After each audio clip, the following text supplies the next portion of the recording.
धाराशिवच्या आयुर्वेदिक महाविद्यालयात AI टेक्नॉलॉजीचा वापर करत अत्याधुनिक अशी स्किल लॅब उभारण्यात आलेली आहे आणि त्याच लॅबमध्ये आपण आहोत. आपण पाहू शकतात हे जे काही सिलिकॉन मॉलिक्यूल आहेत याच्या माध्यमातून आता विद्यार्थ्यांना त्यांचं प्रात्यक्षिक करता येणार आहे.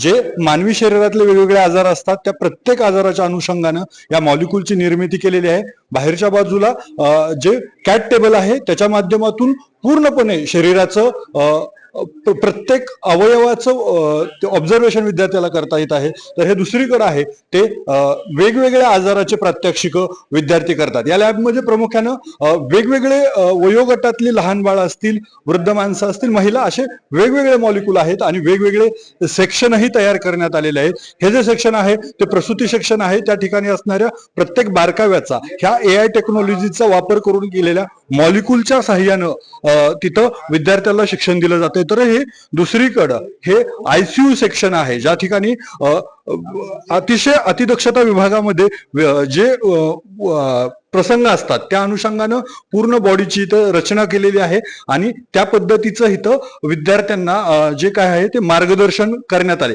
ही नेमकी लॅब काय आहे? आपल्यासोबत महाविद्यालयाचे डीन आहेत. सर, या लॅबची उभारणी कशा पद्धतीने केली आणि किती फायद्याची आहे? आर्टिफिशियल इंटेलिजन्सच्या माध्यमातून वैद्यकीय शिक्षणाला तंत्रज्ञानाची जोड देऊन ही लॅब स्किल लॅब उभी करण्यात आलेली आहे. याचं सर्व श्रेय आमचे मंत्री, माननीय मंत्री हसन मुश्रीफ साहेब, वैद्यकीय शिक्षण मंत्री यांना जातं. आयुष विभागाअंतर्गत आम्ही ही लॅब उभी केलेली आहे. यासाठी विद्यार्थ्यांना प्रत्यक्ष प्रात्यक्षिक शिकण्यासाठी आणि डॉक्टरांना सुद्धा याचं ज्ञान होण्यासाठी ही लॅब आहे आणि या माध्यमातून रुग्णचिकित्सा करणे, रुग्णांचं निदान करणे, रोगाचं निदान करणे यासाठी विविध प्रकारचे स्किल्स या ठिकाणी शिकवले जाऊ शकतात.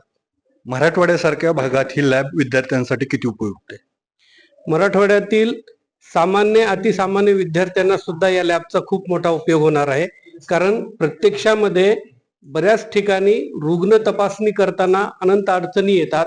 रुग्णाला वारंवार आपण तपासणी करू शकत नाही. प्रॅक्टिकल दाखवत असताना समजा एखाद्या रुग्णाला कॅथेटर पास करायचं आहे तर आपण किती विद्यार्थ्यांना ते प्रत्यक्ष करायला लावू शकतो, पण या मॅनिक्युल्सवर आपण वारंवार अशा प्रकारचे प्रॅक्टिकल्स करू शकतो आणि तज्ज्ञ होऊ शकतो. एकंदरच वैद्यकीय शिक्षण मंत्रालयाकडनं ही जी लॅब उभारली धाराशिवमध्ये ही विद्यार्थ्यांसाठी खूप उपयुक्त असणार आहे. त्यामुळे हे प्रात्यक्षिक करणं सोपं होणार आहे आणि पुढच्या काळात हेच डॉक्टर रुग्णांना चांगली सेवा देऊ शकणार आहेत.